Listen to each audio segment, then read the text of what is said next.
Olá, caríssimo telespectador da Rede Século XXI, obrigado por ter permanecido conosco depois desse breve intervalo.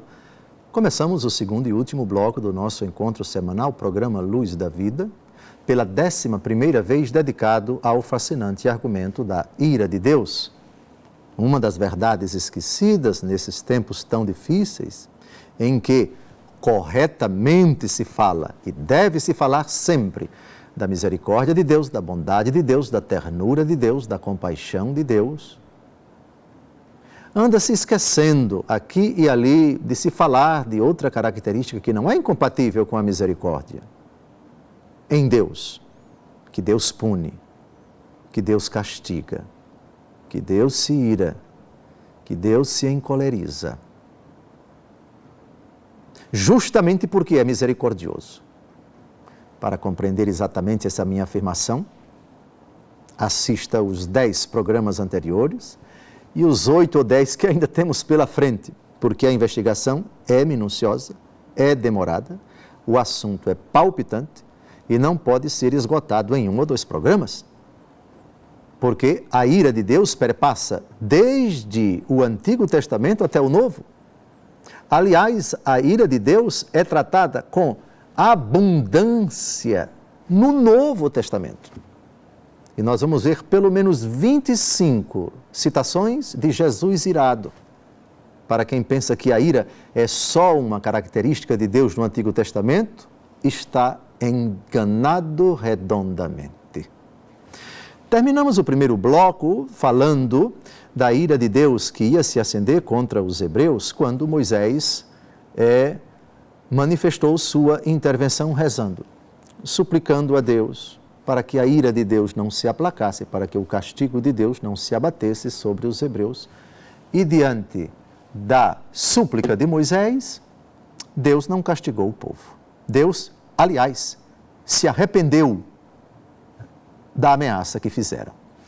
E terminamos o primeiro bloco perguntando como é que Deus pode se arrepender se o livro de Malaquias, capítulo 3, versículo 6, diz: eu sou o Senhor e não mudo.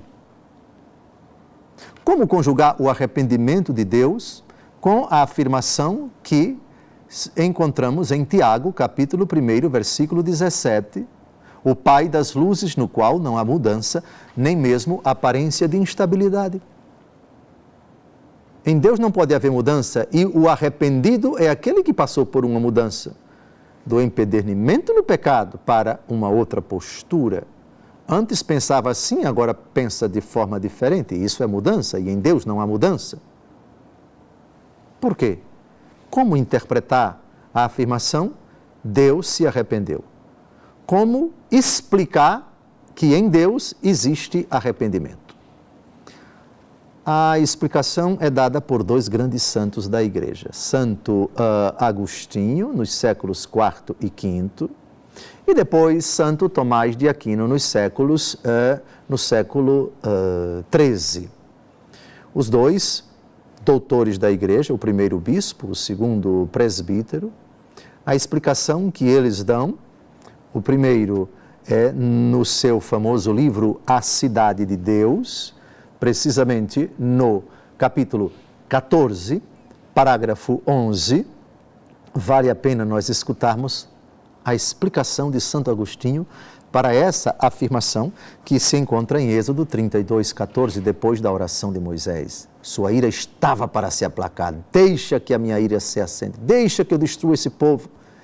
E Moisés intervém e o Senhor, diante da prece de Moisés, recua. A Bíblia diz: e Deus arrependeu-se. Como explicar o arrependimento em Deus? Com a palavra Santo Agostinho. A obra A Cidade de Deus, livro 14.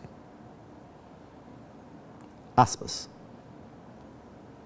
Claro que o homem, com o seu pecado, não pode perturbar o plano divino, nem como que obrigar Deus a mudar o que tinha estabelecido.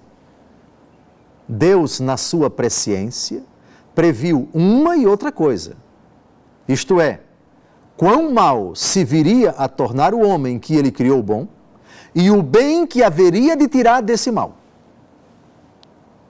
é certo que se diz que Deus altera os seus desígnios em linguagem metafórica. A Escritura chega mesmo a dizer que Deus se arrependeu. Metafórica. Mas isso diz-se em atenção ao que o homem espera, ou em atenção ao que comporta a ordem das coisas naturais, e não em atenção ao que o Onipotente previu que havia de fazer. Ou seja, a alteração na ordem das coisas, a ordem da natureza, no tempo. Então, no tempo se pode falar de mudança. Mas mudança com relação aos nossos critérios, aos nossos parâmetros, está na iminência de acontecer. Como não aconteceu, na nossa lógica, dentro da ordem natural das coisas, isto é, sujeito ao tempo, houve mudança.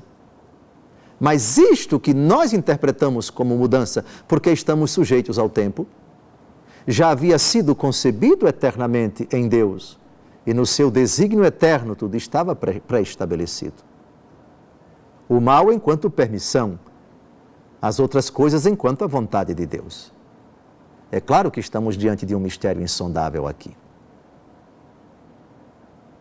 Agora, com a palavra, Santo Tomás de Aquino, na sua monumental obra Summa Theologica, a Secunda Secundae, a segunda parte da segunda grande divisão da obra, a questão 83, o adendo 2.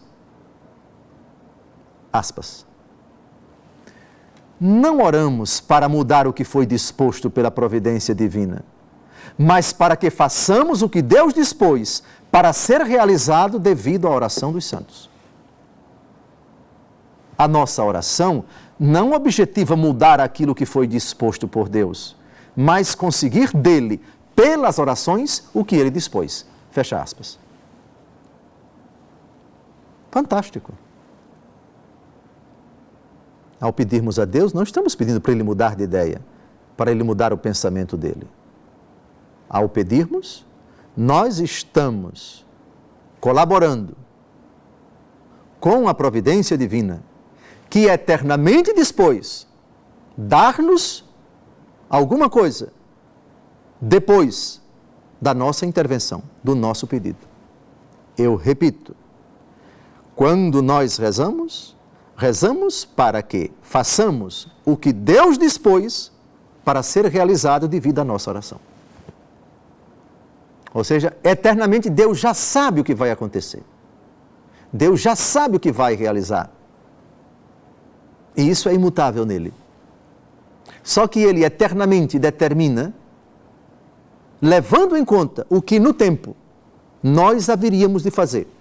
Ou seja, pedir a ele alguma coisa. Nossa oração, portanto, não objetiva mudar o que foi disposto por Deus, mas conseguir dele, pela nossa oração, o que ele dispôs. E o que ele dispôs para nós, dispôs em previsão das nossas orações.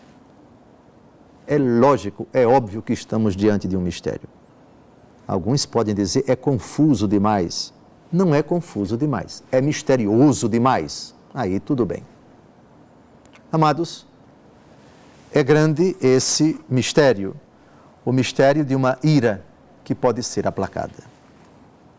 Assim fica fácil, depois dessa explicação desses dois grandes santos, compreender porque Moisés conseguiu evitar essa tragédia, que na ótica dele, na ótica dos hebreus e na nossa ótica, houve uma mudança, graças à intervenção dele. Mudança no tempo, mudança na ordem natural das coisas, mas não mudança em Deus. Porque são dois níveis, o do tempo que muda e o da eternidade que não muda. E a eternidade, que é Deus, e Deus que é eterno, eternamente sabia do que ele iria realizar e dispôs eternamente que isto se concretizasse em previsão das súplicas, no caso de Moisés ou de quem quer que seja. Então, quando a Virgem Maria, em Fátima, em Lourdes, etc., pede para que rezemos, para que a ira de Deus não se abata, para que os castigos que Deus reservou para a humanidade não se concretizem, Isso é nada mais, nada menos do que a fé bíblica. É a fé pura e cristalina da Santa Palavra de Deus. Agora vamos a outra intervenção. Vamos a outra pessoa que intercede